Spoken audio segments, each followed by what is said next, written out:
अगर खुद पर यकीन है तो अंधेरे में भी रास्ते मिल जाते हैं। कितनी सही लाइन लिखी हुई है।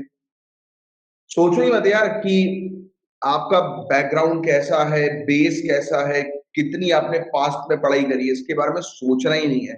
सोचना ये है कि अगले 1 से 1.5 साल तक आपको जी-जान लगा के मेहनत करनी है, अपने एग्ज़ाम को क्वालीफाई करना है, क्रैक करना है और अपने करियर को बनाना है। सो जय हिंद गाइस, गुड आफ्टरनून। कैसे हैं आप सभी लोग? उम्मीद करता हूँ सभी बहुत ही अच्छे होंगे। सो मेरी आवाज़ आई थिंक आपको प्रॉपर्ली सुनाई दे रही होगी और अगर सुनाई दे रही है आवाज़ तो प्लीज़ बताइएगा। सेशन को स्टार्ट करेंगे। करंट अफेयर्स की स्पेशल क्लास है ये, जिसको हम लोग कंडक्ट कर रहे हैं। काफ़ी सारे टॉपिक्स आज की क्लास में हम लोग कवर करेंगे, जो आपके एग्जामिनेशन के लिए काफ़ी ज़्यादा इंपॉर्टेंट है। और इसके अलावा आज द हिंदू की जो क्लास है, आपकी द हिंदू न्यूज़पेपर की, वो 4 बजे होगी। तो अभी एक क्लास सुबह हुई थी, ये सेकंड क्लास है, फिर 4 बजे एक और क्लास होगी। और जो भी स्टूडेंट हमारे लाइव सेशन को अटेंड करना चाहते हैं, बिल्कुल फ्री है। आप इस सेशन को जो है वो प्राइवेट सेशन को अटेंड कर सकते हैं। उसके लिए आपको व्हाट्सएप करना है 9713282838 पर कि आप प्राइवेट ग्रुप को ज्वाइन करना चाहते हैं करंट अफेयर्स के, तो आपको प्राइवेट ग्रुप से ज्वाइन करवा दिया जाएगा। So let's start with the topic. Ramgarh Vishdhari tiger reserve. तो क्वेश्चन बनेगा कि रामगढ़ विषधारी टाइगर रिजर्व जो है वो कहां पर है। तो आपको ध्यान में रखना है कि ये टाइगर रिजर्व कहां पर हम लोग को देखने को मिल रहा है, राजस्थान में। तो राजस्थान आपको ध्यान में रखना है और इंडिया का 52nd टाइगर रिजर्व है ये, फैक्ट ध्यान में रखिएगा। और राजस्थान के पास 4 टाइगर रिजर्व है, ये चौथा है। 3 टाइगर रिजर्व के नाम है रणथंबोर, सरिस्का और मुकुंदरा। तो ये फैक्ट आप ध्यान में रखिएगा राजस्थान के टाइगर रिजर्व से related. That's it. Kanheri caves, आपसे डायरेक्ट क्वेश्चन पूछा जाएगा कि कन्हेरी केव्स कहां पर है। तो मुंबई में है ये। इसकी लोकेशन जो जंगल वाला एरिया है संजय गांधी नेशनल पार्क का, तो वहां पर है। तो ये फैक्ट ध्यान में रखना।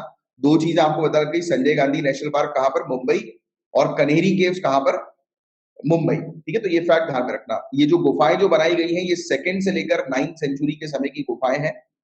और बताया जाता है कि बुद्धिज्म के अंदर आपने हीनयान सुना होगा, महायान, हीनयान। तो ये हीनयान फेज के दौरान जो है वो तैयार की गई थी। और एक और चीज इसमें है कि जिस समय महायान बुद्धिज्म जो है वो मतलब बढ़ रहा था, राइट, जोर पकड़ रहा था, तब उसी समय इसका निर्माण होना शुरू हुआ, इसका क्रिएशन होना शुरू हुआ। एग्जाम्पल के तौर पर 5th सेंचुरी पे एक बुद्ध की इमेज हमें देखने को मिलती है 5th सेंचुरी की, और यहाँ पर 100 के आसपास कुछ गुफाएं हैं। और कन्हेरी के बारे में मेंशन है फॉरेन ट्रैवलर्स की ट्रैवलॉग में। जो फॉरेन ट्रैवलर्स जो थे इंडिया में आते थे, जैसे कि स्पेशली फोकस किया गया फाहीन के ऊपर। इसने इंडिया में विजिट किया था 399 से लेकर 411 सीई के दौरान।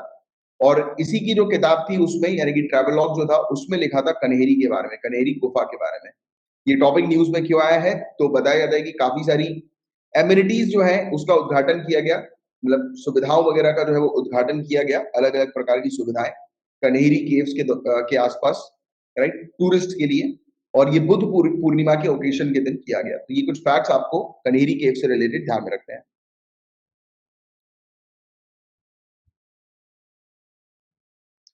बुद्ध पूर्णिमा 2022 के बारे में हम लोग बात करेंगे गाइस। तो बुद्ध पूर्णिमा 16 मई को मनाई गई थी, जो कि बर्थ एनिवर्सरी सिद्धार्थ गौतम या गौतम बुद्ध की हमें देखने को मिलती है। इसी दिन, बुद्ध पूर्णिमा के दिन, बताया जाता है कि जो सिद्धार्थ गौतम है उनको साल्वेशन प्राप्त हुआ था, निर्वाण प्राप्त हुआ था, मतलब ज्ञान की उनको प्राप्ति हुई थी, राइट। और कहां पर, ये महाबोधि पेड़ है बोध गया में, वहां पर हुई थी, राइट। तो महाबोधि पेड़ के नीचे जो है वो हुई थी। तो ये फैक्ट आप थोड़ा सा ध्यान में रखिएगा। और इसी दिन से, जिस दिन इनको ज्ञान की प्राप्ति हुई, उस निर्वाण की प्राप्ति हुई, उसी दिन इनको बुद्ध जो है वो कहा जाने लगा। तो ये फैक्ट आपको पता होगा। और इसी दिवस को जो है वो वैसाख भी कहते हैं, और इस इवेंट को वैसाख जो है वो कहा जाता है। 1999 में बुद्धिज्म का जो कंट्रीब्यूशन है सोसाइटी को लेकर, इस चीज को भी एक्नॉलेज किया गया यूनाइटेड नेशन के द्वारा, और इस दिवस को जो है वो डेजिग्नेट किया गया। तो यूनाइटेड नेशन ने भी इस डे को जो है वो रिकॉग्नाइज किया हुआ है, वैसाख दिवस को, राइट। और इसी ओकेशन पर हमारे ऑनरेबल प्राइम मिनिस्टर ने पहली बार जो है वो विजिट किया लुम्बिनी। लुम्बिनी, जैसे कि आप जानते हैं, बर्थ प्लेस है सिद्धार्थ गौतम की। और इसके अलावा भगवान बुद्ध के बारे में हम लोग बात करें, गौतम बुद्ध के बारे में बात करें, बताया जाता है कि भगवान बुद्ध का बर्थ और डेथ की डेट्स के बारे में किसी को नहीं पता, बट हिस्टोरियंस का कहना है कि इनका बर्थ जो है वो कुछ 563 और 483 के बीच में हमें देखने को मिला था।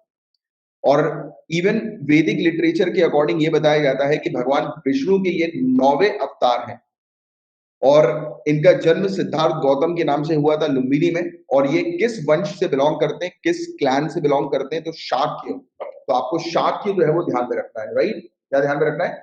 शाक्य आपको ध्यान में रखना है।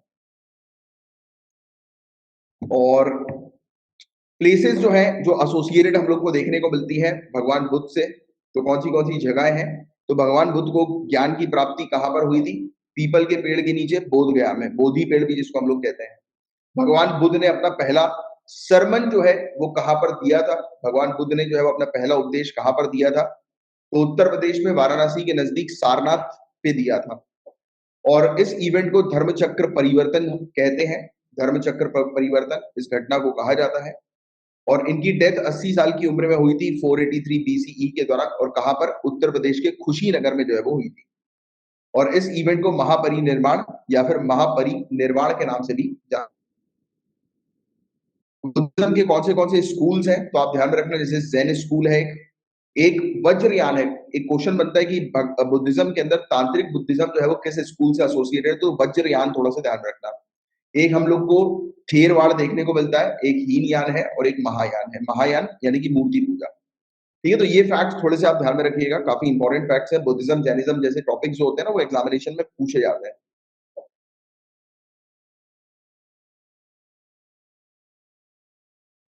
और जिन भी स्टूडेंट्स को नहीं पता है मेंस की आंसर राइटिंग कोर्स को जरूर सभी के सभी करें। फ्री में ये कोर्स है, यूट्यूब पर अवेलेबल है, answer academy for IAS YouTube channel अगर आप सर्च करेंगे तो आपको 70 घंटे का कोर्स आपके लिए रेगुलरली 15 से 20 मिनट आपसे देखना शुरू करो।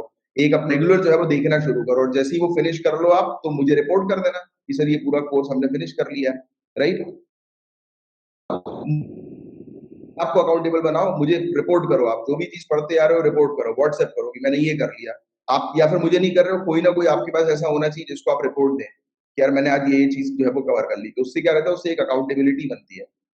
मेरे पास रेगुलर बेसिस पर करीब 30 से 40 students on a regular basis मेरे पास मैसेज करते हैं कि उन्होंने क्या क्या चीज जो है वो कवर कर ली है। मैं रिप्लाई करूँ ना करूँ बट उनका मैसेज आता रहता है, कंटिन्यू आता है, राइट? तो आप भी एक अकाउंटेबिलिटी बनाए अपनी, तो उससे क्या रहेगा कि आपको पता रहेगा कि नहीं यार मुझे किसी को रिपोर्ट करना है। तो उससे क्या रहता है, एक सेंस ऑफ रिस्पॉन्सिबिलिटी बनती है, अकाउंटेबिलिटी बनती है। तो ये करो, ये प्रैक्टिस, ये बहुत सपोर्ट करेगी, हेल्प करेगी आपकी एग्जामिनेशन में। बात करेंगे गति शक्ति संचार पोर्टल के बारे में। संचार क्या होता है? कम्युनिकेशन। और पोर्टल यानी कि वेबसाइट। तो गति शक्ति की वेबसाइट और गति शक्ति इनिशिएटिव के बारे में आप जानते हैं कि हम लोग काफी सारी मिनिस्ट्रीज को जो है वो एक प्लेटफॉर्म पर जो है वो लेकर आ रहे हैं। किस पर्पस के लिए? कि जितने भी काम वगैरह जो है, राइट, जो इंटर मिनिस्टेरियल वर्क्स वगैरह जो होता है तो वो रुके नहीं, डिले ना हो और किसी प्रकार का प्रॉब्लम्स ना हो। जैसे कि जनरली प्रॉब्लम्स कैसी होती है कि भाई आपने एक रोड बनाया और रोड बनाने के बाद फिर वो उसमें खुदाई हो गई, राइट? नए नए के नए रोड में जो है वो खुदाई हो गई। क्यों होता है ऐसा? कि आपस में मिनिस्ट्री के बीच में कोऑर्डिनेशन नहीं है। अब उन्होंने पानी जल शक्ति मिनिस्ट्री को वहां पर पाइपलाइन बिछानी थी तो उन्होंने रोड को तोड़ दिया, राइट? ऑब्वियस ही बात है कि अगर रोडवेज के बीच में और ये वाटर डेवलपमेंट अथॉरिटीज के बीच में अगर कोऑर्डिनेशन रहेगा तो इस प्रकार से नुकसान जो है वो नहीं होगा। ये गति शक्ति का मेन ऑब्जेक्टिव था। तो इन्होंने एक पोर्टल लॉन्च किया है, किस पर्पस के लिए?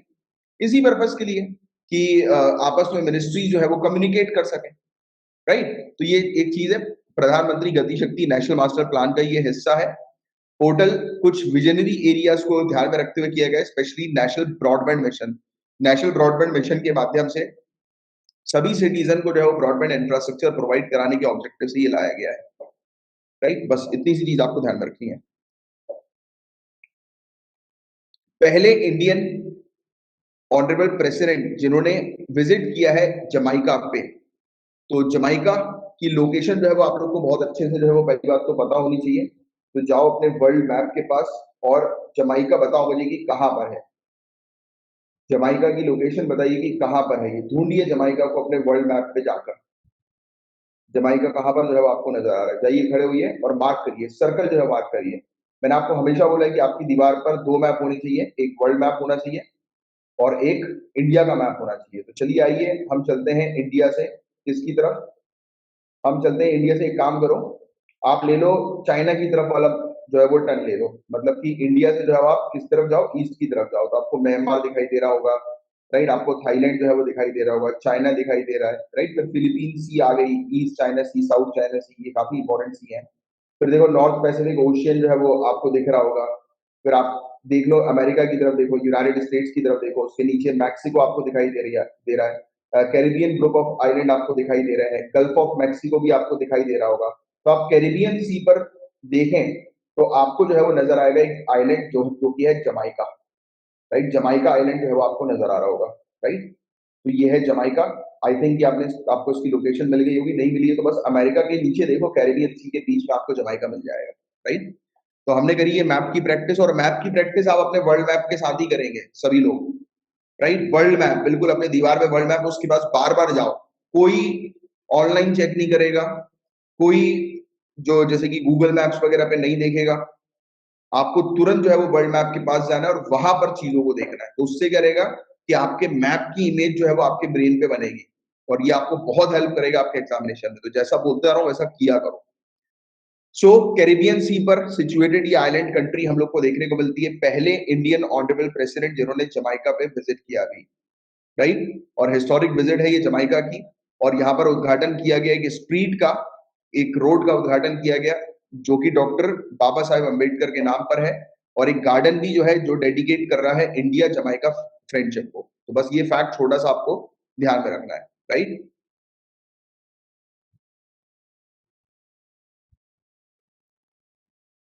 इंटरनेशनल माइग्रेशन रिव्यू फोरम, अंतरराष्ट्रीय प्रवासन समीक्षा फोरम। तो माइग्रेशन को रिव्यू करने के लिए ये फोरम है, क्लियरली ये चीज हम लोग को समझ में आ रही है। तो इंडिया जो है वो पार्टिसिपेट कर रही है पहले इंटरनेशनल माइग्रेशन रिव्यू फोरम में, जो कि यूनाइटेड नेशन जनरल असेंबली के अंडर ही हमें देखने को मिल रहा है, न्यूयॉर्क में हुआ है, 17 से लेकर 20 मई पे इंडिया ने पार्टिसिपेट किया है। ये primary inter governmental global platform है जो कि रिव्यू कर रहा है, समीक्षा कर रहा है कि किस प्रकार से लोकल लेवल पर, नेशनल लेवल पर, रीजनल लेवल पर, ग्लोबल लेवल पर इंप्लीमेंट किया जा रहा है global compact for safe orderly and regular migration. मतलब बेसिकली माइग्रेशन जब होता है, एक व्यक्ति अपने अपनी लोकेशन छोड़कर दूसरे जगह पर जाकर जो है वो शिफ्ट होते हैं, तब वो क्यों हो रहे हैं, कहीं किसी प्रकार के प्रेशर के कारण तो नहीं हो रहे, अगर प्रेशर के कारण हो रहे हैं तो उस प्रेशर को खत्म करना। तो इन सब चीजों के बारे में यहाँ पर डिस्कशन हुआ और रिव्यू किया गया। तो ये था पूरा पूरा टॉपिक, एक बेसिक सी अंडरस्टैंडिंग बस इस चीज से रिलेटेड आपको होनी चाहिए प्रीलिम्स पॉइंट ऑफ व्यू से। Shanghai cooperation organisation regional anti terrorist structure यानी कि रैट्स, तो एससीओ की रैट्स की कॉन्फ्रेंस जो है वो अभी रिसेंटली हुई। कॉन्फ्रेंस होस्ट की गई न्यू दिल्ली के द्वारा, इंडिया के द्वारा। पाकिस्तान और दूसरे मेंबर्स जो शंघाई कोऑपरेशन ऑर्गेनाइजेशन के थे, इन्होंने जो है वो डिस्कस करना शुरू किया, राइट। और किस चीज के बारे में, रीजनल सिक्योरिटी प्रॉब्लम्स के बारे में, क्योंकि टॉपिक क्या है, शंघाई कोऑपरेशन ऑर्गेनाइजेशन का regional anti terrorist structure. Regional मतलब क्षेत्र का, एंटी टेररिस्ट स्ट्रक्चर मतलब टेररिज्म को फाइट करने का, खत्म करने का। तो इन लोगों ने मिलकर डिस्कशन किया कि जो भी जो सिक्योरिटी से रिलेटेड प्रॉब्लम्स है उसको ये रिजॉल्व करना है बातचीत करके। और इंडिया के पास जो है वो चेयरमैनशिप है 1 साल के पीरियड के लिए, राइट। लास्ट ईयर हम लोग को जो है वो मिली थी अक्टूबर 28 को, कि हम जो थे और है भी अभी council of regional anti terrorist structure जो शंघाई कोऑपरेशन ऑर्गेनाइजेशन का है, तो उसकी चेयरमैनशिप हमारे पास है, इसलिए इंडिया ने इस मीटिंग को जो है वो होस्ट किया। और राइट्स की बात करें guys, rights regional anti terrorist structure की, तो इसका हेडक्वार्टर ताशकेंद उज्बेकिस्तान में हम लोग को देखने को मिलता है। ये परमानेंट ऑर्गन है शंघाई कोऑपरेशन ऑर्गेनाइजेशन का, और इसका मेन ऑब्जेक्टिव है कंट्रीज के बीच में एक कॉपरेशन को प्रमोट करना, राइट। किसके अगेंस्ट, 3 ईविल के अगेंस्ट। टेररिज्म को इन्हें खत्म करना है, सेपरेटिज्म को और एक्सट्रीमिज्म को, यानी कि आतंकवाद को, अलगावाद को और उग्रवाद को। इन 3 बुराइयों के खिलाफ सदस्य देशों के बीच परस्पर सहयोग को बढ़ावा देने का ये कार्य करता है, ये permanent organ Shanghai cooperation organisation का, यानी कि रैट्स। और ये काफी सारे मुद्दे जो सिक्योरिटी और डिफेंस से रिलेटेड होते हैं उससे डील करने पर टारगेट करता है, फोकस करता है। तो ये एक फैक्ट आपको राइट्स के बारे में पता लग गया। सिंपल सीरीज राइट्स के बारे में ये ध्यान में रखनी है, टेररिज्म को खत्म करने के लिए शंघाई कोऑपरेशन ऑर्गेनाइजेशन का एक ऑर्गेनाइजेशन है। अब शंघाई कोऑपरेशन ऑर्गेनाइजेशन की बात करते हैं, तो ये एक permanent intergovernmental international organisation है क्वेश्चन बनेगा शंघाई कोऑपरेशन ऑर्गेनाइजेशन कब बनी, तो 15 जून 2001 को कहां पर बनी, शंघाई चाइना में बनी। अच्छा, शंघाई कोऑपरेशन ऑर्गेनाइजेशन का चार्टर साइन किया गया था 2002 में। एक मीटिंग चल रही थी Saint Petersburg, Shanghai cooperation organisation head of state की मीटिंग चल रही थी, तो उस दौरान ये साइन हुआ चार्टर। और ये चार्टर जो है वो लागू हो गया 19 सितंबर 2003 से। और हालांकि ये तो शुरुआत हो रही है इसकी 2001 से, बट इससे पहले शंघाई 5 मैकेनिज्म्स भी हुआ करते थे। शंघाई 5 मैकेनिज्म की बात करें तो 1996 में काफी सारी कंट्रीज जो है वो एक साथ इकट्ठा होकर आई, क्योंकि आपको पता होगा यूएसए साथ जब डिसमेंटल हुआ था, सोवियत यूनियन 1991 में जब खत्म हुआ था, तो उसके बाद किसकी बॉर्डर कौन सी होगी, कितनी होगी, तो इसको लेकर थोड़े मामले डिस्प्यूट्स वगैरह चल रहे थे। तो इस डिस्प्यूट्स को रिजॉल्व करने के पर्पस के लिए शंघाई 5 जो है वो बनी। इसके अंदर 5 कंट्री थी, कजाकिस्तान, चाइना, किर्गिस्तान, रशिया और तजिकिस्तान। तो यही मेंबर जो थे स्टार्टिंग में इनिशियली शंघाई 5 के मेंबर्स हम लोग को देखने को मिले। और शंघाई कोऑपरेशन ऑर्गेनाइजेशन का जन्म जब हुआ तो ये 5 ही इसके फाउंडिंग मेंबर थे, कजाकिस्तान, चाइना, किर्गिस्तान और रशिया, तजिकिस्तान और उज्बेकिस्तान, राइट। फिर इसके बाद उज्बेकिस्तान ने जैसे ही जो है वो 2001 में इसको ज्वाइन किया, तो शंघाई 5 जो है उसका नाम चेंज करके शंघाई कोऑपरेशन ऑर्गेनाइजेशन कर दिया, क्योंकि मेंबर जो है वो बढ़ना शुरू हो गए। फिर 2017 में इंडिया और पाकिस्तान जो है वो उसके मेंबर बन गए, राइट। तो ये फैक्ट थोड़े से आपको जो है वो ध्यान में रखना है। उम्मीद करता हूँ आपको राइट्स का टॉपिक भी समझ में आ गया होगा और एससीओ का टॉपिक भी समझ में आ गया होगा। ये बस फैक्चुअल इन्फॉर्मेशन है जो थोड़ी सी ध्यान में रखनी है। अब श्रीलंका के 21st अमेंडमेंट की बात हो रही है, हालांकि ये टॉपिक उतना ज्यादा इंपॉर्टेंट नहीं है, बट सिंपल सा चीज जो मैं आपको बताऊं, PITRUCKK, PI truck, Shanghai cooperation organisation की एक ट्रिक दी है अलका जी ने। तो एससीओ की ट्रिक है PITRUCKK ट्रक। तो अलका जी को सभी लोग धन्यवाद करें। चलो इसको अपन देख भी लेते हैं। एक मिनट रुको, मैं भी यहाँ पर जो है वो कवर कर लेता हूँ ये ट्रिक को। ट्रिक दे रहे हो, बहुत अच्छी बात है यार। ट्रिक के साथ अगली बार जैसे ही शंघाई कोऑपरेशन ऑर्गेनाइजेशन आएगा तो सभी लोग जो है ये ट्रिक जो है वो बोलेंगे, PITRUCKK।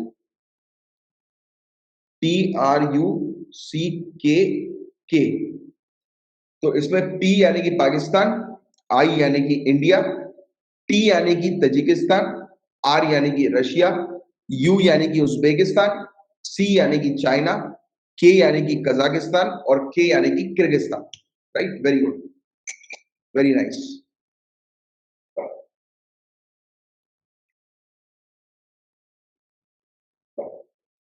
तो बात की जा रही है श्रीलंका के 21st अमेंडमेंट के बारे में। तो guys first of all let me tell you this topic is not important for you कि एग्जैक्टली आपको अमेंडमेंट याद रखना है, ऐसा नहीं पूछेंगे डायरेक्ट, बट जनरली आपको पता होना चाहिए कि श्रीलंका का इशू, देखो आज की डेट में श्रीलंका में क्या इशू चल रहा है, you guys are aware about it. Economic crisis चल रहा है, महंगाई बहुत ज्यादा बढ़ गई है, लोग सड़कों पर उतर आए, ना उनको बेचारों को पेट्रोल मिल पा रहा है, ना फूड सप्लाई मिल पा रही है, बहुत बुरी हालत है। तो ये बुरी हालत जो है, पॉलिटिकल क्राइसिस भी है, इकोनॉमिक क्राइसिस भी है। तो श्रीलंका के अंदर प्रेसिडेंट जो है उनसे पावर हटाने को लेकर ये अमेंडमेंट है कि प्रेसिडेंट से जो है वो पावर हट जाए और वो पावर जो है वो किन ऑफिशियल्स के पास जो है वो चली जाए, यानी कि ऑफिशियल अथॉरिटीज के पास, एग्जीक्यूटिव अथॉरिटीज के पास, जिससे कि वो एक्शंस ले सके। सिर्फ इतनी सी चीज की प्रेसिडेंट की पावर छीन कर किनको जो है वो दी जाए, अथॉरिटीज को जो है वो दी जाए, राइट, कि जिससे कि अथॉरिटीज इंडिपेंडेंटली जो है वो ऑपरेट कर सके, कार्य कर सके। तो गवर्नमेंट ऑफ श्रीलंका ने इंट्रोड्यूस किया 21st constitutional amendment bill. 21st constitutional amendment bill जो श्रीलंका का है उसके तहत 20th अमेंडमेंट को इनके हटाया जा रहा है, रद्द किया जा रहा है। तो 21st अमेंडमेंट का ओवरव्यू क्या है, तो जो प्रेसिडेंसी जो हम लोग को देखने को मिलती है, मतलब कि राष्ट्रपति, तो राष्ट्रपति की जो शक्तियां हैं इसको कम करते हुए उसको सिर्फ एक सेरिमोनियल पोजीशन दी जाए। बट हालांकि तीनों आर्म फोर्सेस पर प्रेसिडेंट की जो पावर है उसको बरकरार रखा जाएगा। तो आर्म फोर्सेस के केस में प्रेसिडेंट के पास पावर होगी, बाकी जितनी भी जो लेजिस्लेटिव या एग्जीक्यूटिव पावर है पूरी तरीके से प्रेसिडेंट से हटा दी जाएगी। तो दिस इज द पॉइंट। आवाज आ रही है गाइस सभी को? प्राची जी ने आवाज नहीं आ रही है उसका रेज किया, ठीक है। और ऑलमोस्ट ऑल अदर की पावर पर्टेनिंग टू गवर्नेंस, मतलब शासन से संबंधित लगभग सभी अन्य प्रमुख शक्तियां and cabinet ministers will be handed over to prime minister, और कैबिनेट मंत्रियों को प्रधानमंत्री के लिए सौंप दिया जाए, यानी कि जितनी भी पावर्स है पूरी की पूरी मिनिस्टर्स के हाथ में जो है वो चली जाए, गवर्नेंस से रिलेटेड पावर, राइट।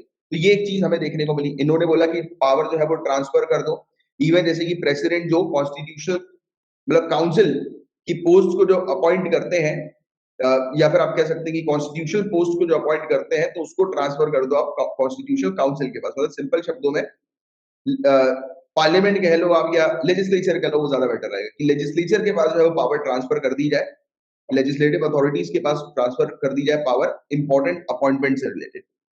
प्रेसिडेंट जो है वो हमेशा प्राइम मिनिस्टर की एडवाइस के अकॉर्डिंग ही कार्य करें, तो ये वाली चीज भी इसके अंदर मेंशन थी। और इससे जो पहले अमेंडमेंट आया था 19th अमेंडमेंट 2015 का आया था, और इस अमेंडमेंट का पर्पस ये था कि काफी सारी पावर जो एक्टिंग प्रेसिडेंट के पास जो वो एंजॉय कर रहे थे 1978 से, उसको रद्द की जाए, और जो पावर थी प्रेसिडेंट की कि प्राइम मिनिस्टर को ये डिसमिस कर सकते हैं अपने डिस्क्रिशन पर, राइट, तो उसको जो है वो हटा दिया जाए कि अपने विवेक अनुसार प्रधानमंत्री को बर्खास्त करने की शक्तियों को समाप्त कर दिया जाए। तो ये 19th अमेंडमेंट के थ्रू ये चीज सामने आई थी।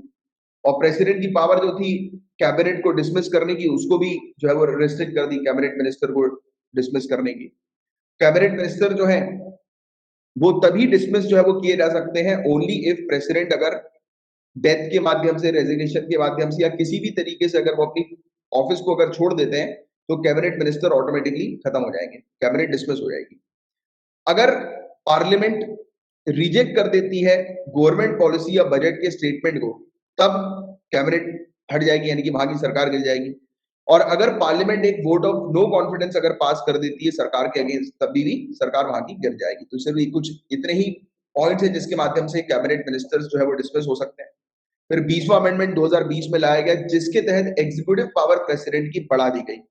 इसने पावर दी प्रेसिडेंट को कि प्रेसिडेंट जो है वो इंडिपेंडेंट इंस्टीट्यूशंस में अथॉरिटीज को अपॉइंट कर सकते हैं, राइट। और श्रीलंका में अभी स्थिति क्या है आप जानते हैं, इकोनॉमिक और पॉलिटिकल क्राइसिस चल रहा है बहुत बुरी तरह से, राइट। फॉरेन रिजर्व्स के शॉर्टेज चल रहे हैं, फ्यूल हो गया, कुकिंग गैस हो गई, दूसरे एसेंशियल प्रोडक्ट्स हो गए, इवन पावर कट्स वहां पर हो रहा है, फूड प्राइसेस इंक्रीज हो रहे हैं, लोगों की हालत काफी ज्यादा खराब है। फिर आप जानते हैं कि वहां पर पावर भी जो है वो शिफ्ट हो गई है, रेनिल विक्रमसिंघे की सरकार जो है वो आई है, ये नए प्राइम मिनिस्टर है वहां के, राइट। तो अभी ये वही चाह रहे हैं कि पावर जो है वो प्राइम मिनिस्टर के हाथ में आए प्रेसिडेंट से, जिससे कि वहां पर ये गवर्नेंस को बेटर तरीके से कर सके और सिचुएशन को बेटर तरीके से जो है वो हैंडल कर सके। तो ये है श्रीलंका का पूरा ओवरऑल टॉपिक 21st अमेंडमेंट से रिलेटेड। मैं उम्मीद करता हूँ ये चीज आपको समझ में आ गई होगी। Place of worship act, I know कि आपको पता होगा कि ज्ञानवापी मस्जिद के मुद्दे के बारे में काफी फेमस मुद्दा है ये। तो हुआ ये है कि ज्ञानवापी मस्जिद का पहले तो ये जान लो कि मुद्दा है क्या। तो सिंपल शब्दों में ज्ञानवापी मस्जिद का मुद्दा ये है मंदिर और मस्जिद से रिलेटेड। ज्ञानवापी मस्जिद जहां पर है तो वहां पर क्लेम किया जा रहा है कि उसका जो कॉरिडोर है, एक एरिया है, वहां पर एक पॉन्ड है यानी कि कुंड है, और कह रहे हैं कि उस कुंड के अंदर जो है वो भगवान शिव जो है वो विराजमान है। तो हुआ ये कि कोर्ट ने ऑर्डर दिए कि वहां पर जो है वो वीडियोग्राफी की जाए, और अभी क्या हुआ, वीडियोग्राफी लीक वगैरह भी हुई। लेटेस्ट इसका अपडेट है कि मीडिया में वीडियोग्राफी लीक हो रही है, तो इसको लेकर भी लोग प्रोटेस्ट कर रहे हैं। तो यही एक चीज है। और सर्वे के अकॉर्डिंग बताया गया कि मुस्लिम ऑर्गेनाइजेशन जो है वो उल्लंघन कर रहे हैं प्लेस ऑफ वर्शिप एक्ट 1991 का, राइट। पूरा मुद्दा जो है वो क्या है, तो कोर्ट ने ऑर्डर किया वीडियोग्राफी जो है वो की जाए ज्ञानवापी मस्जिद की, राइट। और म्युनिसिपल कोर्ट के द्वारा वाराणसी के अंदर ये चीज जो है वो सामने आई, राइट। और कह रहे हैं कि शिवलिंग जो है वहां पर डिस्कवर हो गया वीडियोग्राफी के दौरान। ज्ञानवापी मस्जिद जो है वो कहाँ पर लोकेटेड है, तो काशी विश्वनाथ जो मंदिर उत्तर प्रदेश के वाराणसी में है, उसी के नजदीक ये लोकेटेड है। और प्लेस ऑफ वर्शिप एक्ट 1991 क्या कहता है, तो place of worship act simple सी बात जो है वो कहता है कि 15 अगस्त 1947 के दिन जितनी भी रिलीजियस प्लेसेस है वो एज इट इज रहेंगी, उनमें कोई भी चेंज जो है वो नहीं किया जाएगा किसी भी प्रकार का।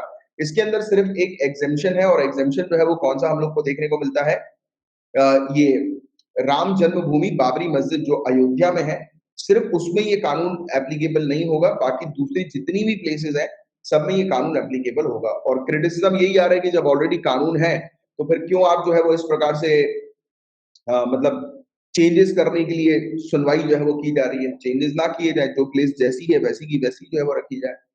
तो ये है पूरा वो टॉपिक। इस पर एक बेसिक सी अभी के लिए आपको अंडरस्टैंडिंग होनी चाहिए, आगे चल के कुछ अपडेट्स आती है तो मैं आपको इन्फॉर्म करूंगा। वेरी गुड प्राची जी, बिल्कुल सही लिखा। अब हम बात करेंगे सिक्किम स्टेटहुड डे के बारे में और कैसे हिमालय किंगडम जो है वो इंडिया का पार्ट बना, सिक्किम कैसे इंडिया का पार्ट बना। तो पहली बात तो ये जान लो गाइस कि सिक्किम राज्य का स्थापना दिवस यानी कि सिक्किम स्टेटहुड डे जो है वो 16 मई 2022 को मनाया जाता है। 16 मई 1975 को सिक्किम 22nd स्टेट बनी थी इंडियन यूनियन की। तो 1975 आप ध्यान में रखना, 1975 में सिक्किम ने ज्वाइन किया था इंडिया को। तो शुरुआत होती है पहले मोनार्क यानी कि चोग्याल, और इनका नाम जो था वो था फुनसोक नामग्याल। तो नामग्याल डायनेस्टी के थे ये, जिनका शासन सिक्किम पर था 1975 तक। तो ये फैक्ट ध्यान में रखिएगा, सिक्किम में पहले राजा महाराजा मोनार्की का राज चलता था और वहां पर नामग्याल डायनेस्टी थी जिन्होंने राज किया था 1975 तक, जिस समय इंडिया के कंट्रोल में आई थी सिक्किम। 1950 में इंडिया के इंडिपेंडेंस के जस्ट 3 साल बाद एक ट्रीटी साइन हुई इंडिया और सिक्किम के बीच में।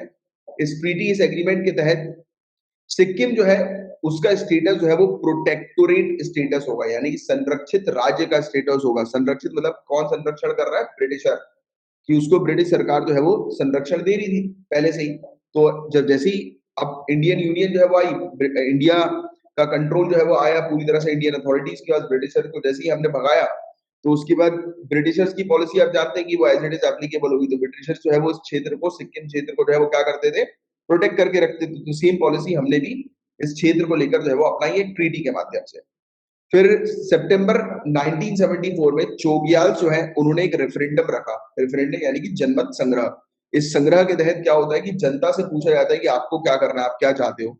तो जनता से जब पूछा गया कि आपको इंडिया ज्वाइन करना है या इंडिपेंडेंट रहना है, तो 97.5% जो जनता जो थी जिन्होंने वोट डाला कि उनको इंडिया के साथ रहना है, ज्वाइन करना है। तो ये 1974 में हुआ। फिर 15 मई 1975 को उस समय के honourable president of India Fakhruddin Ali Ahmed, इन्होंने साइन किया है कॉन्स्टिट्यूशनल अमेंडमेंट, और एक दिन बाद सिक्किम जो है वो 22nd स्टेट जो है वो इंडिया की बन गई, और जो पोजीशन थी मोनार्क की, चोग्याल की, उसको खत्म कर दिया गया।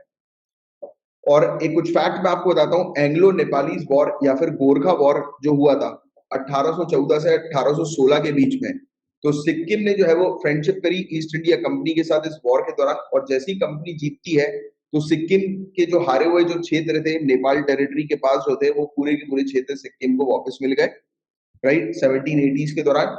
और सिक्किम जो है वो एक ब्रिटिश प्रोटेक्टोरेट जो है वो बन गई ट्रीटी ऑफ टुमलोंग के तहत। तो ट्रीटी ऑफ टुमलोंग के तहत, टुमलोंग की संगीत संधि के तहत सिक्किम जो है वो ब्रिटिश संरक्षित राज्य जो है वो बन गया, और फिर ये कंटिन्यू रहा था 1975 तक, राइट, जब तक इंडिया ने इसे अपने कंट्रोल में नहीं कर लिया। तो ये फैक्ट्स थे जिसको आपको थोड़ा सा ध्यान रखना है। अमित शाह ने राष्ट्रीय साइबर फॉरेंसिक प्रयोगशाला का उद्घाटन किया है।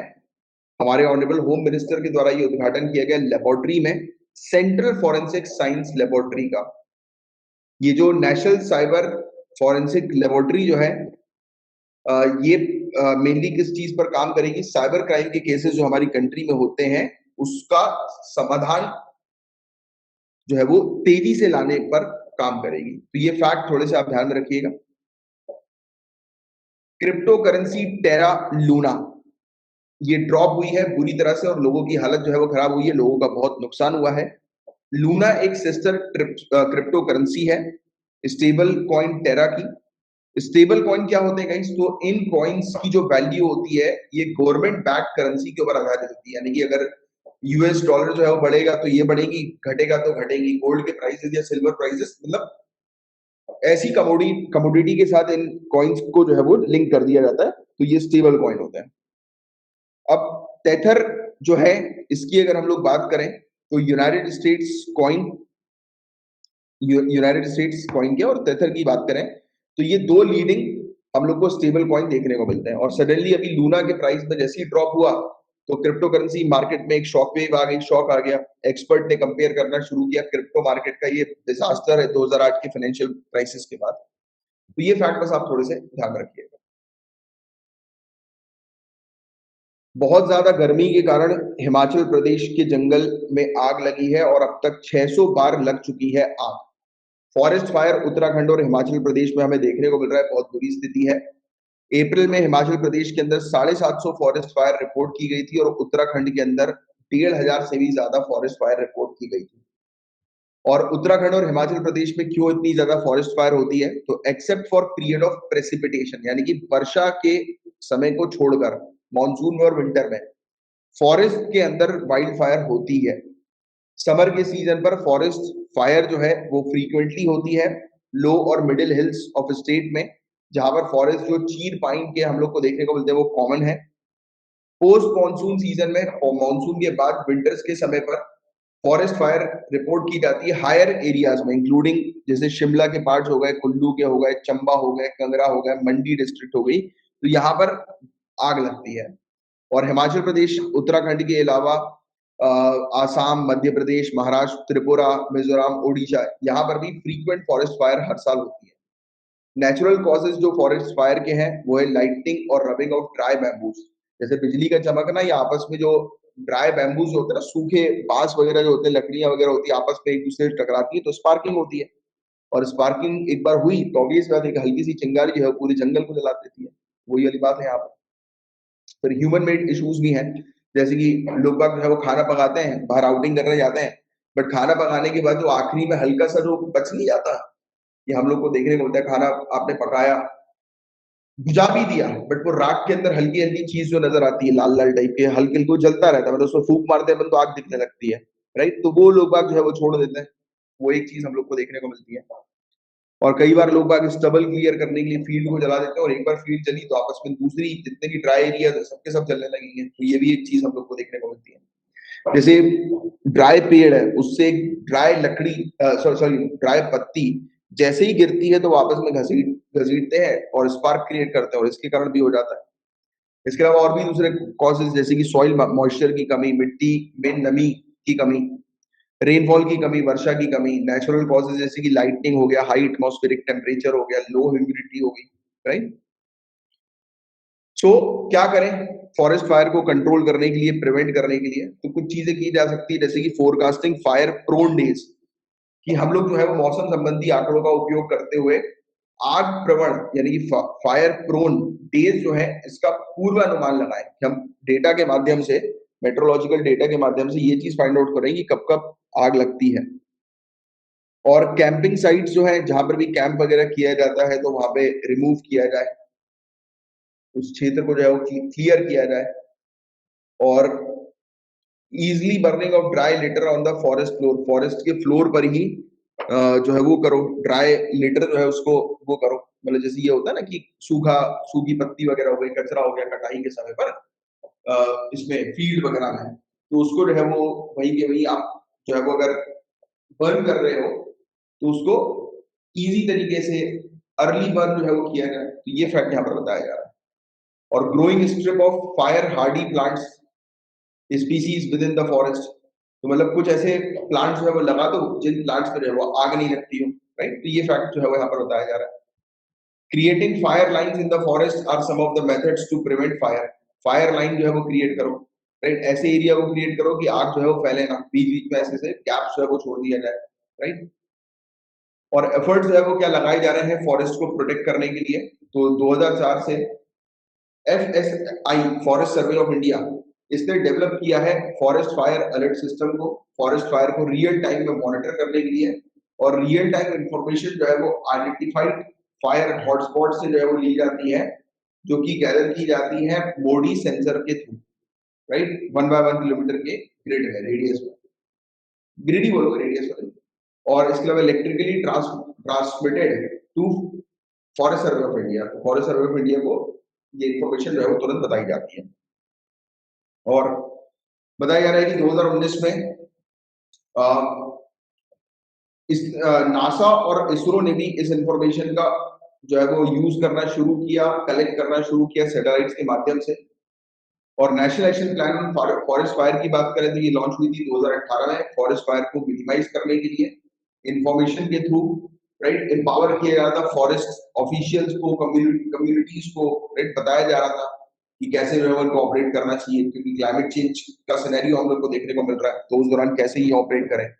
और forest fire prevention and management scheme भी हम लोग को देखने को मिलती है। इकलौती सेंट्रली फंडेड प्रोग्राम है जो स्पेशली डेडिकेटेड है स्टेट्स को असाइन करने के ऊपर, जो स्टेट्स फॉरेस्ट फायर से डील कर रहे हैं, राइट।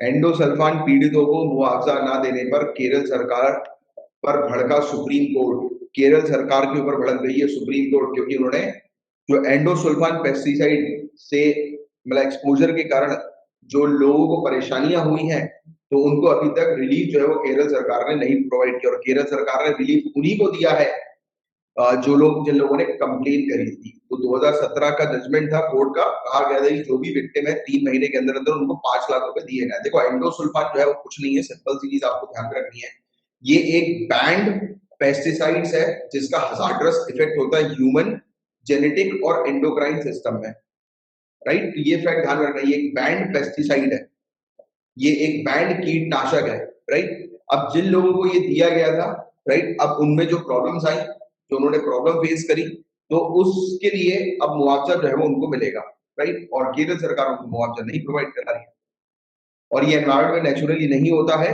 इवन रॉटरडैम कन्वेंशन भी आप ध्यान में रखिएगा, रॉटरडैम कन्वेंशन के अंडर जो है वो इसको रखा गया है। और एंडोसल्फान जो है वो एक बैन किया गया है Stockholm convention on persistent organic pollutants के तहत भी, पीओपी के तहत भी। इंडिया के अंदर सुप्रीम कोर्ट ने बैन कर दी है इसकी मैन्युफैक्चरिंग, इसके सेल्स, इसके उपयोग, इसके एक्सपोर्ट को पूरी कंट्री में 2011 से ही। और क्रॉप्स जैसे कि कॉटन हो गया, कैशू हो गया, यानी कैशू मतलब काजू, फ्रूट्स हो गया, टी हो गया, पैडी हो गया, टोबैको, राइट। तो इनमें जो है वो उसका स्प्रे किया जाता है पेस्ट को, कीड़े मकोड़े को जो है वो कंट्रोल करने के लिए एग्रीकल्चर फील्ड्स में, जैसे कि हो गया white fly, aphids, beetles, worms, तो इनको भगाने के लिए जो है वो ये स्प्रे डाला जाता है। ये पेस्टिसाइड जो है इसे कार्सिनोजन माना जाता है क्योंकि इसके कारण कैंसर होने की संभावना होती है। न्यूरोटॉक्सिन है, जेनोटॉक्सिन है, राइट, डैमेज कर सकता है डीएनए को। और एंडोसल्फान जो है वो ब्लॉक करता है inhibitory receptor of CNS, central nervous system जो है ना हमारा, उसके रिसेप्टर्स को डैमेज कर सकता है। मतलब कि एक व्यक्ति जो है उसकी सेंस करने की शक्ति भी खत्म होने लगती है, राइट। तो ये एक फैक्ट है जिसके बारे में आपको ध्यान में रखना है। इससे एनवायरमेंट से जुड़े भी इसके इफेक्ट्स हैं, जैसे कि एक्यूमुलेशन होता है इसका फूड चेन में। एक्यूमुलेशन यानी कि एक क्रॉप में इसको डाला तो ये क्रॉप पे आएगा, अब उस क्रॉप को जो लोग खाएंगे तो उनकी बॉडी में चला जाएगा, राइट। तो ये एक्यूमुलेशन का काम करता है। और if endosulfan is release in water, पानी में इसको रिलीज जो है वो कर दिया, और बताया जा रहा है कि ये पानी में जो है वो घुल मिल जाएगा और मे बायो कॉन्सेंट्रेट इन एक्योटिक ऑर्गेनिज्म। तो ये वाली चीज भी जो है हम लोग को देखने को मिलेगी कि एक्यूमुलेशन होगा एक्योटिक एनिमल्स में, और उसके माध्यम से उस एक्योटिक एनिमल को ह्यूमन खाएंगे और उसके माध्यम से ह्यूमन में जो है ये आ जाएगा, राइट। और केरला का पूरा केस क्या है, तो जैसे मैंने आपको बताया, केरला गांव मिड 17 से एरियल स्प्रे जो है वो एंडोसल्फान का यूज कर रही है 4600 हेक्टेयर के एरिया पर। कैशू नट का प्लांटेशन होता है, और लोकल्स ने रिपोर्ट किया है, एक्सपीरियंस किया है कि वो बीमार पड़े हैं इस चीज के कारण, इस प्रॉब्लम के कारण, एंडोसल्फान के कारण।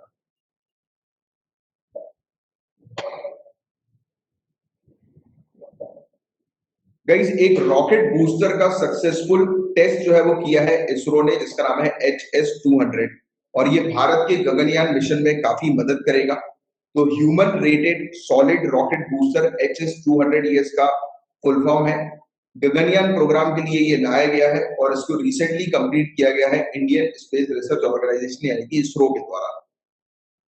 HS-200 के बारे में हमें क्या पता होना चाहिए, तो ये बूस्टर इंजन जो है ये geosynchronous satellite launch vehicle MK3 का पार्ट है, और ये इंडियन एस्ट्रोनॉट्स को स्पेस में लेकर जाएगा। दुनिया का सेकंड सबसे बड़ा ऑपरेशनल बॉर्डर बूस्टर है ये, ऑपरेशनल बूस्टर सॉलिड प्रोपेलेंट का इस्तेमाल करके ये चलता है, राइट। तो ये कुछ फैक्ट हमने जाने इस बूस्टर से रिलेटेड, रॉकेट बूस्टर से रिलेटेड। अब हम गगनयान मिशन के बारे में बात कर लेते हैं। गगनयान मिशन के बारे में अनाउंसमेंट की गई थी 2018 15 अगस्त 2018 को, और इसरो ने उससे पहले जो है वो एम किया था कि वो लॉन्च करेंगे अपने पहले मैन्ड स्पेस मिशन गगनयान को 15 अगस्त 2022 को, before 75th anniversary of India independence. और ये मिशन जो है वो पहले स्टार्टिंग में कहा गया था कि 2022 में जो है वो शुरू हो जाएगा, फिर अभी एक्सपेक्टेशन ये है कि 2023 में जो है वो उसको लॉन्च करना है। और गगनयान का शेड्यूल जो है वो 3 फ्लाइट्स है वो भेजी जाएंगी ऑर्बिट में, 2 अनमैन्ड फ्लाइट होंगी और एक ह्यूमन स्पेस क्राफ्ट होगा। ऑर्बिटल मॉड्यूल जो है उसके अंदर 3 इंडियन एस्ट्रोनॉट्स होंगे और एक महिला होंगी, राइट, इस 3 में से। और इट विल सर्कल अर्थ, धरती के जो है ये चक्कर लगाएगा at low earth orbit at an altitude of 300 to 400 kilometre above the earth for 5 to 7 days, 5 से 7 दिन तक ये चलेगा। इस लॉन्च के साथ इंडिया जो है वो फोर्थ कंट्री बन जाएगी पूरी दुनिया भर में जिसने लॉन्च कर दिया है human space flight mission after United states, Russia, China.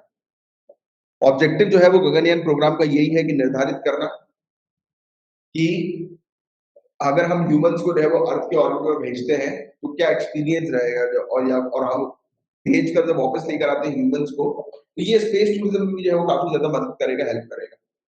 और 4 इंडियन एस्ट्रोनॉट्स कैंडिडेट जो है वो ऑलरेडी इनकी ट्रेनिंग जो है वो हो चुकी है रशिया के अंदर गगनयान प्रोग्राम के पार्ट के तौर पर। और ISRO heavy lift launcher GSLV Mk3 ये आइडेंटिफाई किया गया है इस मिशन के लिए। तो ये फैक्ट्स आप थोड़े से ध्यान में रखिएगा, काफी इंपॉर्टेंट फैक्ट्स हैं। लगातार 8वें सप्ताह घटा विदेशी मुद्रा भंडार, फॉरेन रिजर्व या फॉरेक्स रिजर्व गिरा है, घटा है।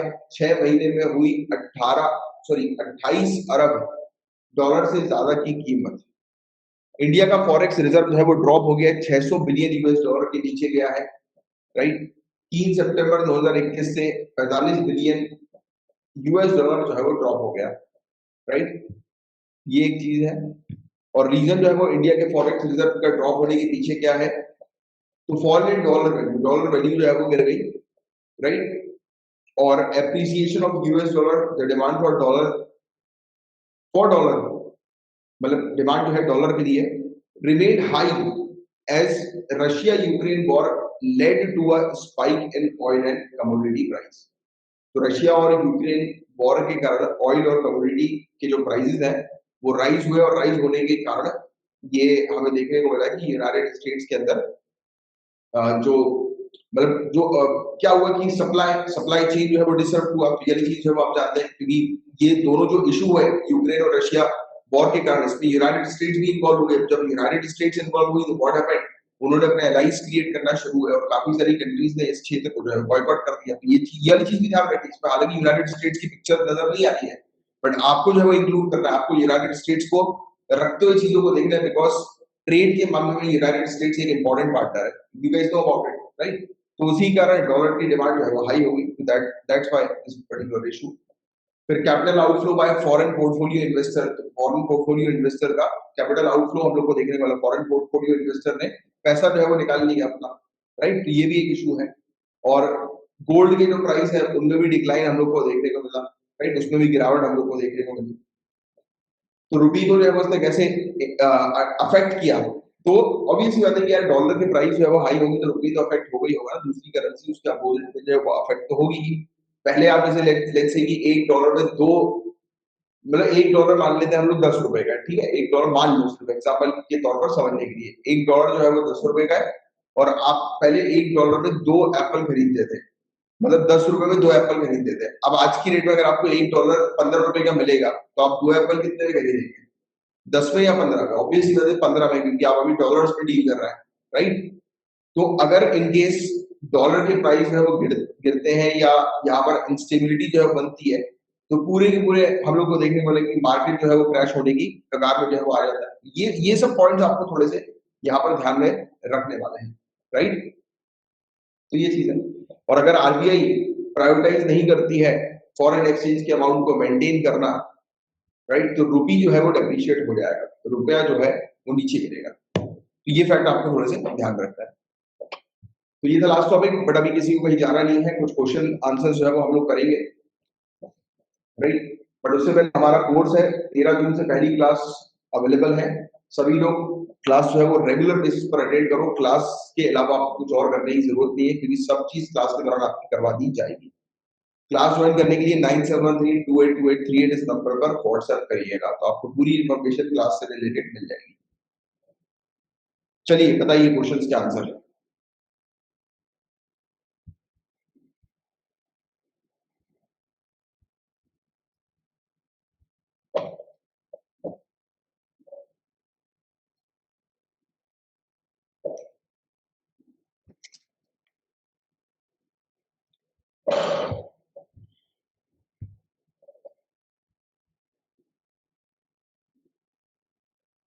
एक मिनट।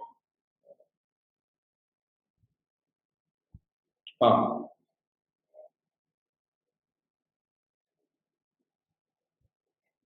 103 का सी इज द करेक्ट आंसर। प्रधानमंत्री आवास योजना अर्बन, तो दोनों ही स्टेटमेंट बिल्कुल सही है। आकांक्षा जी ने अलका जी ने सबसे पहले दिया है, फिर अमित जी ने दिया है, फिर प्राची ने दिया। वेरी 104 का बताओ, सीडीएस।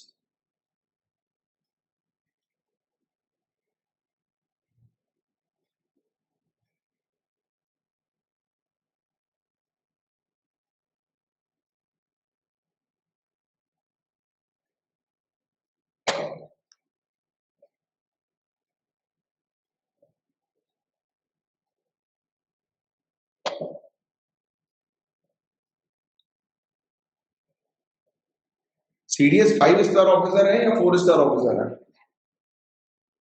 आई थिंक कि ये 4 स्टार ऑफिसर है सीडीएस। एक बार कंफर्म करना और मैं ही आपको बता देता हूँ, हो जाओगी।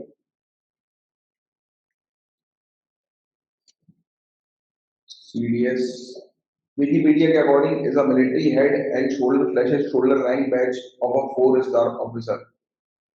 The post of CDS as demanded 4 star post, 5 star नहीं, 4 स्टार है। तो पहला स्टेटमेंट जो हो गया वो गलत हो गया, और ये हेड होते हैं डिपार्टमेंट ऑफ मिलिट्री अफेयर्स के। और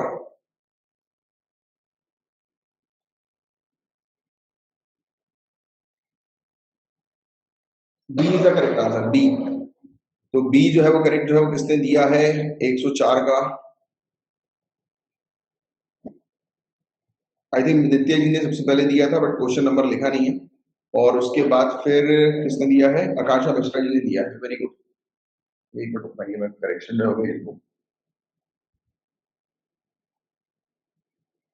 चलिए, 105 इसके बारे में बताएं। आज ही पढ़ेंगे सब क्वेश्चंस।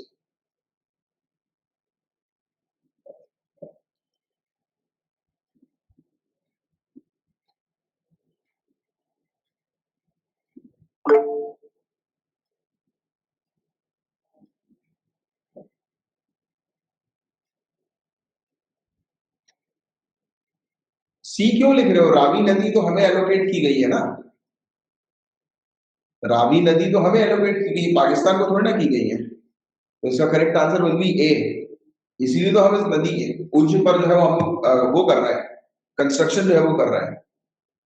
105 का A is the correct answer. Amit ji ने सबसे पहले आंसर दिया है, फिर आकांक्षा मिश्रा जी ने और प्राची जी ने भी दे दिया। Very good. ठीक है, हमने आंसर चेंज कर लिया है, कोई बात नहीं।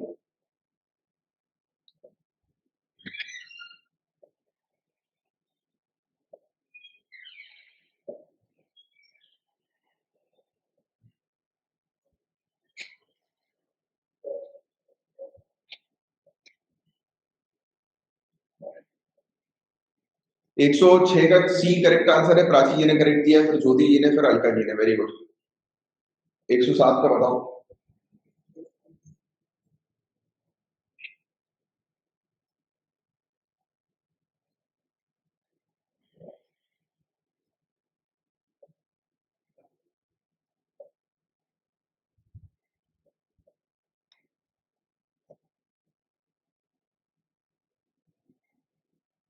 बिल्कुल सही बात, क्योंकि इसके साथ डब्ल्यूएचओ भी इन्वॉल्व थी। Very good, A is the correct answer. Prachi ji ने सही दिया है, फिर अलका जी ने दिया, उसके बाद फिर नित्या जी ने दिया। ठीक है, 108।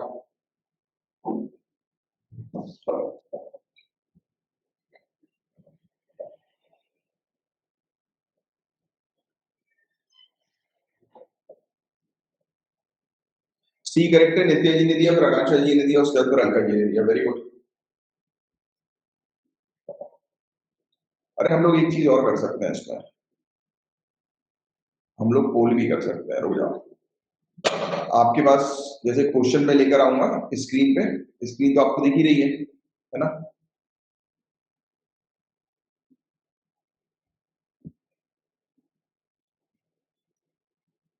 आपके पास है 30 सेकंड का टाइम।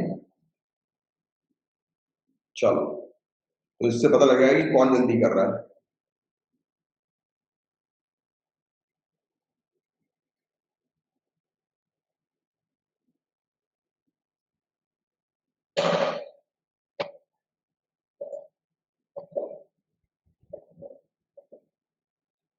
109 का बताइए।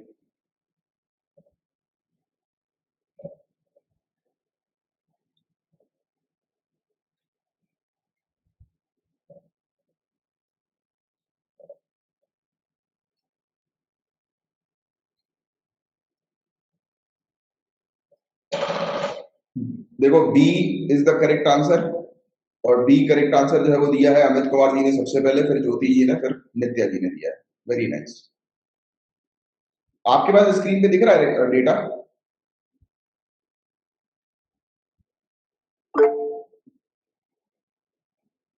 है ना? आई थिंक ये ज्यादा बेटर है, इस तरीके से अपन अगर प्रैक्टिस करेंगे तो और अच्छा रहेगा। इससे एक्यूरेसी भी तुरंत पता लग जाएगी। चलो इस क्वेश्चन का आंसर दो।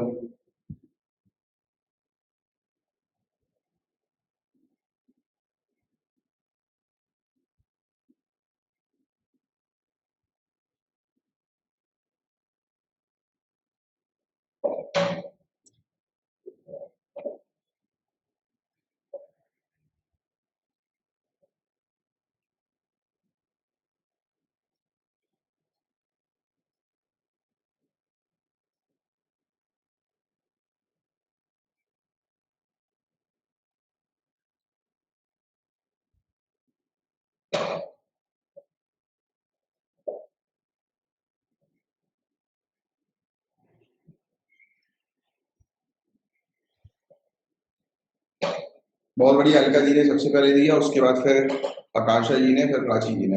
अच्छा, ये टॉप लोगों का आंसर तुरंत जो है बताया जा रहा है। बहुत बढ़िया, दोनों ही स्टेटमेंट बिल्कुल करेक्ट है इसके।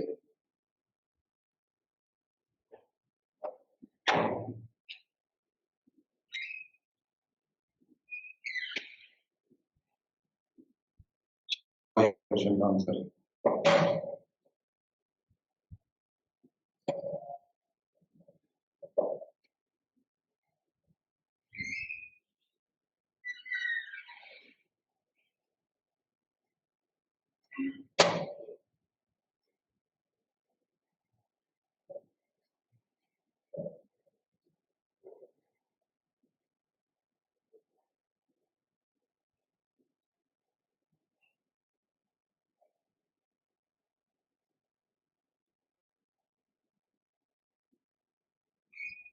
सिर्फ दो ही स्टूडेंट ने करेक्ट आंसर दिया भाई, बाकी लोग ने कौन सा दिया है? अच्छा, दो ने बी दे दिया और दो ने सी दे दिया। भाई बी क्यों दिया? लिविंग ग्रुप तो है नहीं स्नेक्स का, ये तो एक्सटेंड ग्रुप ही हम लोग को देखने को मिलता है, आज ही तो डिस्कस किया था अपन ने इसके बारे में, स्नेक का एक्सटेंड ग्रुप है ये। गलती मत करो इस तरीके की है। वेरी गुड आकांक्षा जी, प्राची जी, बहुत बढ़िया।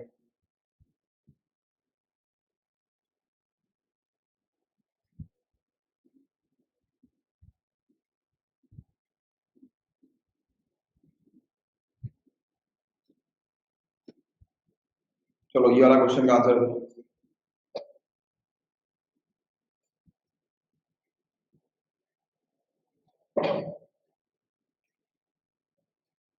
Last question of the day.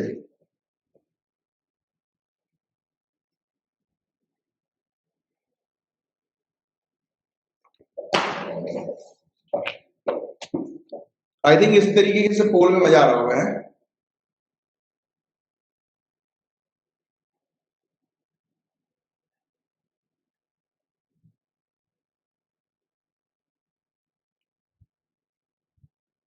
बिल्कुल सही जवाब आकांक्षा जी ने, फिर अलका जी ने, फिर नित्या जी ने, दोनों ही स्टेटमेंट बिल्कुल करेक्ट है।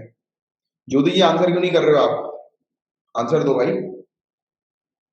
ठीक है, चलो साइन ऑफ करते हैं, फिर अब मिलेंगे हम लोग नेक्स्ट क्लास में। नेक्स्ट क्लास, यार एक छोटी सी मीटिंग है मेरी 4 बजे, अगर इनकेस 4 से 4:30 होगा तो मैं आपको पहले से इन्फॉर्म कर दूंगा, ठीक है? चलो, पोल सही है, हाँ पोल में मजा आया। चलो, अब से पोल के थ्रू ही आपके टेस्ट लेंगे।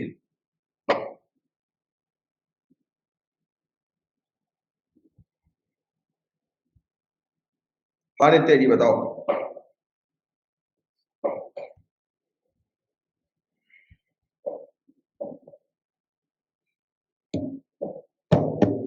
अच्छा, आपके सामने वो रिकॉर्ड दिखता है कि किन किन लोगों का सही आया आंसर?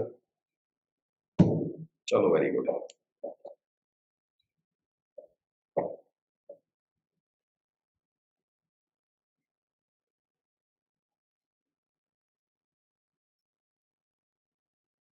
आप व्हाट्सएप करिएगा तो व्हाट्सएप पर मैं आपको क्यूआर कोड दे दूंगा, तो उस क्यूआर कोड के थ्रू मतलब पर आप पेमेंट कर सकते हैं।